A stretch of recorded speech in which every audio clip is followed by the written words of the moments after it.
ಇದೊಂದು ಜಾನಪದ ಕತೆ. ನಾನು ಸಣ್ಣಂದಿರ್ತಾ ಕೇಳಿದ ಕತೆ. ಅದು ನನಗೆ ವಿಚಿತ್ರ ಅನಿಸ್ತದೆ, ಬಟ್ ಚಂದ ಅನಿಸುತ್ತೆ. ಇಷ್ಟೊಂದು ವಿಷಯಗಳನ್ನು ತಿಳಿಸುತ್ತೆ ಅದು. ಒಂದು ರಾಜ್ಯದಲ್ಲಿ ಒಬ್ಬ ವ್ಯಾಪಾರಿ, ಅವನಿಗೊಬ್ಬ ಮುದ್ದಿನ ಮಗಳು. ಅವನು ಪ್ರತಿ ಸಲ ಪರದೇಶ ಪ್ರವಾಸಕ್ಕೆ ಹೋಗುವಾಗ ಮಗನಿಗೆ ಕೇಳ್ತಿದ್ದ, ಮಗಳಿಗೆ ಏನು ಕೇಳ್ತಿದ್ದ, ಏನು ತರಲಿ ಪುಟ್ಟ ಅಲ್ಲಿಂದ ಅಂತ ಕೇಳ್ತಿದ್ದ. ಈ ಸಲನೂ ಕೇಳಿದ, ಏನು ತರಲಿ ನಿನಗೆ ಅಂತ. ಆಕೆ ವಿಶೇಷವಾದಂಥದ್ದು ಕೇಳಿದ್ಲು. ನಮಗೊಂದು ಸುಂದರವಾದಂಥ ಕಾಯಿ ಹಣ್ಣು ಇರುವಂಥ ಮರದ ಹಸಿರು ಟೊಂಗೆ ತೊಗೊಂಡು ಬಾ ಅಂದ್ಲು. ಹ್ಞೂ ಅಂದ್ಬಿಟ್ಟ. ಆಮೇಲೆ ಚಿಂತೆ ಬಂತು ಅವನಿಗೆ, ಅಲ್ಲಿ ತೊಗೊಂಡಂಥ ಹಸಿರು ಮರದ ಕೊಂಬೆ ಇಲ್ಲಿ ಬರೋ ತನಕ ಹಸಿರಾಗಿರ್ತದ ಅದು? ಆಯ್ತು, ಏನೋ ವ್ಯವಸ್ಥೆ ಮಾಡೋಣ, ನೀರಿನ ಒಂದು ಪಾತ್ರೆ ಹಾಕ್ಕೊಂಡು ಅದನ್ನ ಹಾಗೆ ಇಟ್ಕೊಂಡು ಬೆಳೆಸ್ಕೊಂಬರೋಣ, ಹಸಿರಾಗಿ ಇಟ್ಕೊಂಬರೋಣ ಅಂತ ಪ್ರಯತ್ನ ಮಾಡೋದ. ಅಂಥ ಮರ ಎಲ್ಲಿ ಸಿಗ್ತದೆ, ಅಂಥ ಕೊಂಬೆ ಎಲ್ಲಿ ಸಿಗ್ತದೆ ಅಂತ ಆ ದೇಶದಲ್ಲಿ ಕೇಳಿದ. ಹೋದಾಗ ಯಾರೊಬ್ರು ಹೇಳಿದ್ರು, ನಮ್ಮ ದೇಶದ ಕಾಡಲ್ಲಂಥ ಕೊಂಬೆ ಸಿಗ್ತದೆ, ಅದ್ರ ಹಸಿರು ಒಣಗೋದೇ ಇಲ್ಲ, ಹಸಿರಾಗೇ ಇರ್ತದೆ ಯಾವಾಗಲೂ ಅಂತ. ಓಹೋ, ಹಂಗಾರೆ ಇದನ್ನೇ ನನ್ನ ಮಗಳು ಕೇಳಿದ್ದಾಳೆ ಅಂತ ಕಾಡಿನೊಳಗೆ ಹೋದ. ಅಲ್ಲೊಂದು ಮರದ, ಆ ಮರದ ಮೇಲೆ ಏನು ಚಂದದ ಮರ, ಅದು ಹಸಿರಾಗಿದೆ. ತಮಾಷೆ ಅಂದರೆ ಬಂಗಾರದ ಕಾಯಿ, ಬಂಗಾರದ ಹಣ್ಣು. ಇದು ಅಪರೂಪ, ಅದು ಮಗಳಿಗೆ ಭಾಳ ಖುಷಿ ಆಗುತ್ತೆ ಅಂತ ಕಿತ್ಕೊಳ್ಳೋಕೆ ಕೈ ಚಾಚಿ ಅದನ್ನು ಮುಟ್ಟಿದ. ಪಕ್ಕದ ಬದೆಯಿಂದ ಒಂದು ಭೀಕರವಾದಂಥ ರಾಕ್ಷಸ ಕರಡಿ ಬಂದ್ಬಿಡ್ತು. ಅದು ಏನು ಕರಡಿ ಅದು, 20-30 ಅಡಿ ಹತ್ರ, ಸಣ್ಣದಲ್ಲ, ಭೀಕರ.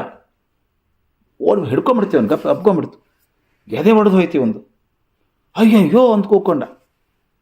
ಆಶ್ಚರ್ಯ, ಆ ಕರಡಿ ಮಾತಾಡ್ತು, ಮನುಷ್ಯರ ಭಾಷೆಯಲ್ಲಿ ಮಾತಾಡ್ತು. ಯಾಕಯ್ಯ ನನ್ನ ಕೊಂಬೆ ಕಿತ್ಕೋತಾ ಇದೆಯಾ ನೀನು? ಕಿತ್ಕೊಂಡ್ರೆ ಎರಡೇ ಆಯ್ಕೆ ನಿನಗಿರೋದು. ಅದನ್ನು ಕಿತ್ಕೊಂಡ್ರೆ ನೀನು ನನಗೆ ಆಹಾರ ಆಗಿಬಿಡ್ಬೇಕು. ನೀನು ಆಹಾರ ಆಗೋದು ಬೇಡ ಅಂದರೆ ನೀ ಮನೆ ಮುಟ್ಟಿದ ತಕ್ಷಣ ಯಾರನ್ನು ಮೊದಲೇ ಬಾರಿಗೆ ನೋಡ್ತೀಯೋ ಅವರು ನನಗೆ ಒಪ್ಪಿಸ್ಬೇಕು. ನೀನಾದರೂ ಆಹಾರ ಆಗಬೇಕು, ಅಥವಾ ನೀನು ಯಾರನ್ನು ಮೊದಲು ನೋಡ್ತೀಯೋ ಅವ್ರು ನನಗೆ ಆಹಾರ ಮಾಡಬೇಕು. ಜೀವದ ಭಯಕ್ಕೆ ತತ್ತರಿಸಿ ಹೋಗಿದ್ನಲ್ಲ ಮನುಷ್ಯ. ಆಯ್ತಾ, ವ್ಯಾಪಾರಿ ಅಂದ, ಆಯ್ತಪ್ಪ, ಮನೆ ಮುಟ್ಟಿದ ತಕ್ಷಣ ಯಾರು ಮೊದಲು ನೋಡ್ತೇನೋ ಅವ್ರನ್ನ ಒಪ್ಪಿಸ್ಬಿಡ್ತೀನಿ ಅಂತ ಮಾತು ಕೊಟ್ಟು ಹೊಂಟ. ಕೊಂಬೆ ಕತ್ತರಿಸ್ಕೊಂಡ ಹೊರಟ.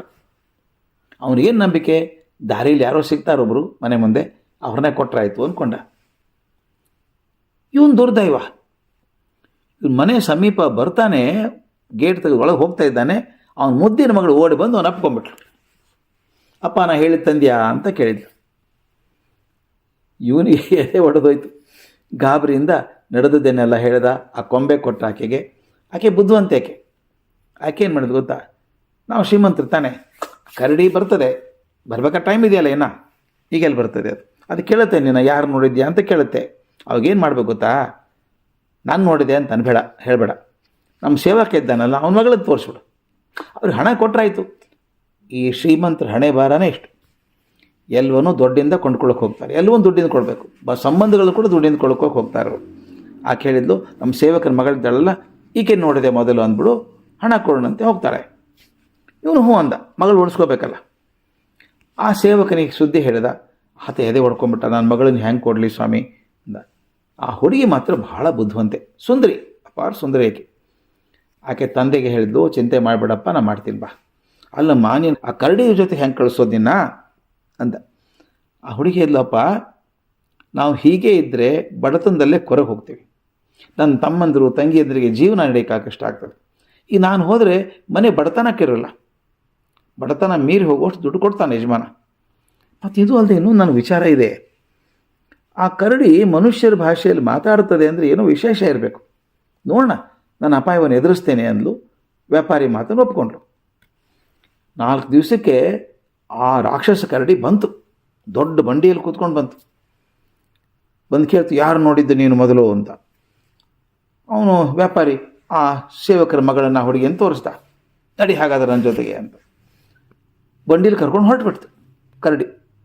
ಆಕೆ ಭಯಂಕರ ಹೆದರಿಕೆ ಆಯ್ತು. ಹುಡುಗಿ ಪಾಪ ಹೆದರಲ್ವಾ, 20 ಅಡಿ 30 ಅಡಿ ಎತ್ತರದ ಕರಡಿ ಇದ್ದರೆ ಪಕ್ಕದಲ್ಲಿ.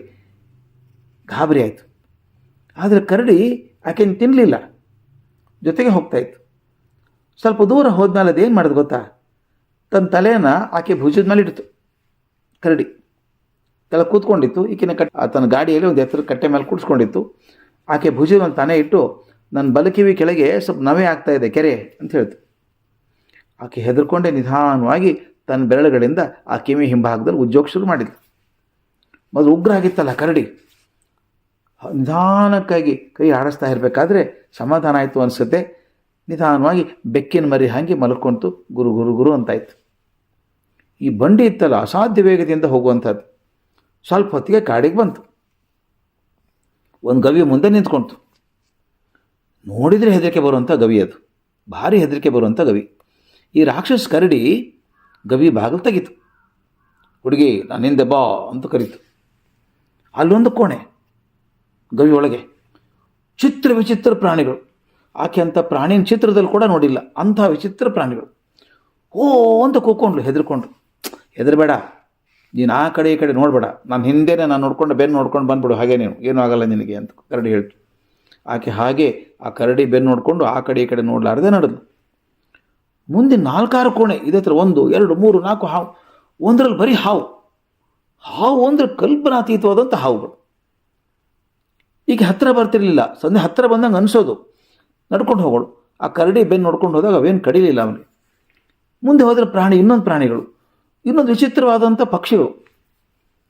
ಹೀಗೆ 4-6 ಕೋಣೆ ದಾಟಿ ಹೋದ್ಮೇಲೆ ಕೊನೆ ಕೋಣೆ ಬಂತು. ಅದು ಬಾಗಿಲು ತೆಗಿತು. ಒಳಗಿಂದ ಬೆಳಕು ಬಂತು. ಅದ್ಭುತವಾದಂಥ ಸುಮಧುರವಾದಂಥ ವಾಸನೆ ತೇಲಿ ಬಂತು. ಸುಂದರವಾದ ಸಂಗೀತ, ಹಿತವಾದ ಸಂಗೀತ ಕೇಳಿಸ್ತು. ಒಳಗಡೆ ಹೋದರೆ ಕರಡಿ ಹೋಗ್ತದೆ, ದೊಡ್ಡ ಅರಮನೆ. ಎಲ್ಲಿ ನೋಡಿದಲ್ಲಿ ಬಂಗಾರ, ಸುಂದರ ವಸ್ತುಗಳು, ಜನ ಇದ್ದಾರೆ. ಎಂಥ ಸುಂದರವಾದ ಜನ ಗೊತ್ತಾ, ಒಬ್ಬರಿಗಿಂತ ಒಬ್ಬರು. ವೈಭೋಗ ತುಂಬ ಹರಿತಾ ಇದೆ. ಆಕೆಲ್ಲ ಬೆರಗಟ್ಟು ನೋಡ್ತಾಳೆ, ಏನಪ್ಪ ಇದು ಅರಮನೆ ಇದೆ, ಹೊರಗಡೆ ನೋಡಿದರೆ ಆ ಥರ ಒಂದು ಅದ್ಭುತ ಅರಮನೆ ಇದೆಯಲ್ಲ, ಏನಿದು. ತಿರುಗಿ ಕರಡಿ ಇತ್ತಲ್ಲ ಪಕ್ಕದಲ್ಲಿ, ಆ ಕಡೆ ತಿರುಗಿ ನೋಡ್ತಾಳೆ, ಕರಡಿ ಇಲ್ಲ. ಒಬ್ಬ ಸುಂದರವಾದ ಯುವರಾಜ ನಿಂತಿದ್ದಾನೆ. ಆತಕ್ಕೆ ಕೈ ಹಿಡಿದು ಕರ್ಕೊಂಡು ಸಿಂಹಾಸನ ಮೇಲೆ ಕೂಡಿಸ್ಕೊಂಡ. ಅವನು ಆ ಪ್ರದೇಶದ ರಾಜ, ಕಾಡ ಅವಂದು. ಕೂಡಿಸ್ಕೊಂಬಿಟ್ಟ. ಮುಂದೆ ಅವರು ಸುಖವಾಗಿದ್ದರು ಅಂತ ಹೇಳೋ ಅವಶ್ಯಕತೆ ಏನೂ ಇಲ್ಲ ಅಲ್ಲ. ಇದೊಂದು ಜಾನಪದ ಕತೆ. ನನಗೆ ಕತೆ ಹಿಂದಿರುವಂಥ ಸಂದೇಶ ಬಹಳ ಇಷ್ಟ ಆದದ್ದು. ಆ ಹುಡುಗಿ ಯಾವ ಧೈರ್ಯದಲ್ಲಿ ಹೋದ್ಲು ಕರಡಿ ಜೊತೆಗೆ? ಹೇಳ್ಬೋದಾಗಿತ್ತು, ಕರಡಿಗೆ ಹೇಳ್ಬೋದಾಗಿತ್ತು, ಇಲ್ಲ ನಾನು ನೋಡಿಲ್ಲ, ಯಜಮಾನನ ಮಗಳೇ ನೋಡಿದ ತನ್ನ ಮಗಳನ್ನ ನೋಡಿದ್ದ, ಆಕೆಯನ್ನು ಕರ್ಕೊಂಡು ಹೋಗು ಅಂತ ಹೇಳ್ಬೋದಾಗಿತ್ತು. ಹೇಗೆ ವಿಚಾರ ಮಾಡಿದ್ಲಾಕೆ? ಇದು ಬಹಳ ಮುಖ್ಯ ಸ್ನೇಹಿತರೆ. ನಮ್ಮ ಮುಂದೆ ಬಹುದೊಡ್ಡ ಸಮಸ್ಯೆ ಬಂದಾಗ ನಾವು ಹೇಗೆ ವಿಭಿನ್ನವಾಗಿ ಯೋಚನೆ ಮಾಡ್ತೀವಿ ಅನ್ನೋದು ಮುಖ್ಯ. ಆ ಹುಡುಗಿ 2 ರೀತಿ ವಿಚಾರ ಮಾಡಿದ್ಲು. ಒಂದು, ನಮ್ಮ ಮನೆ ಬಡತನ ತಪ್ಪಲ್ಲ, ಹೀಗೆ ನಮ್ಮಪ್ಪ ಸೇವಕನಾಗೇ ಇರೋದು, ಕೊನೆವರೆಗೂ ಮತ್ತೊಬ್ಬರು ಸೇವೆ ಮಾಡ್ತಾನೆ ಬದುಕಬೇಕು. ಇದು ಮುಕ್ತಿ ಆಗಬೇಕಾದ್ರೆ ನನಗೆ ಅಪ್ಪನಿಗೆ ದುಡ್ಡು ಬೇಕು, ದುಡ್ಡು ಕೊಡೋ ಶಕ್ತಿ ಯಜಮಾನನಿಗಿದೆ, ಅವನು ದುಡ್ಡು ಕೊಟ್ಟರೆ ನಮ್ಮ ಬಡತನ ಭಿನ್ನ ಹೋಗುತ್ತೆ, ಪಾರಾಗಿ ಹೋಗ್ತೀವಿ. ಇನ್ನೊಂದು, ಯಜಮಾನ ಹೇಳಿದ್ದೇನು, ಆ ಕರಡಿ ಮನುಷ್ಯರ ಭಾಷೆಯಲ್ಲಿ ಮಾತಾಡ್ತು ಅಂತ. ಅದೇ ವಿಚಾರ ಮಾಡಿದ್ದಕ್ಕೆ. ಕರಡಿ ಮನುಷ್ಯರ ಹಾಗೆ ಮಾತಾಡೋಕ್ಕೆ ಸಾಧ್ಯ ಇಲ್ಲ.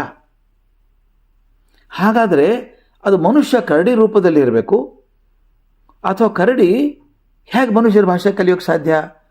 ಅದು ಮನುಷ್ಯರ ಸಂಪರ್ಕ ಇರಬೇಕು. ಹಾಗಾದರೆ ಮನುಷ್ಯರ ಸಂಪರ್ಕ ಬಂದಂಥ ಕರಡಿ, ಮನುಷ್ಯರ ಭಾಷೆ ಮಾಡುವಂಥ ಕರಡಿ ಇದ್ದರೆ ಸಾಕಷ್ಟು ವರ್ಷ ಮನುಷ್ಯರ ಜೊತೆಗೆ ಬದುಕಿರಬೇಕು. ಅದು ನೋಡೋಣ, ಅದನ್ನು ಒಲಿಸಬಹುದು ಅಂತ ಧೈರ್ಯ ಮಾಡಿ ಹೊರಟು. ಇದು ಭಾಳ ಮುಖ್ಯ ಸ್ನೇಹಿತರೆ. ನಾನು ಹುಡುಗರು ಹೇಳ್ತೀನಿ, ಮಕ್ಕಳಿಗೆ ಭಾಳ ಹೇಳ್ತೀನಿ ಇದನ್ನು. ಯಾವುದೇ ಸಮಸ್ಯೆ ಬಂದಾಗ ಗಾಬರಿ ಆಗಬಾರ್ದು, ಧೈರ್ಯದಿಂದ ವಿಚಾರ ಮಾಡಬೇಕು, ಬೇರೆ ರೀತಿ ವಿಚಾರ ಮಾಡಬೇಕು. ವಿಭಿನ್ನತೆಯಿಂದ ವಿಚಾರ ಮಾಡಿದಾಗ ಹೊಸ ಹೊಸ ದಾರಿ ಕಾಣಿಸ್ತವೆ. ವಿಭಿನ್ನ ಚಿಂತನೆ, ಧೈರ್ಯದ ನಡೆ, ಇವೆರಡಿದ್ದರೆ ಯಶಸ್ಸು ನಿಮ್ಮ ಕಾಲ್ಬಳಿನೇ ಇರ್ತದೆ.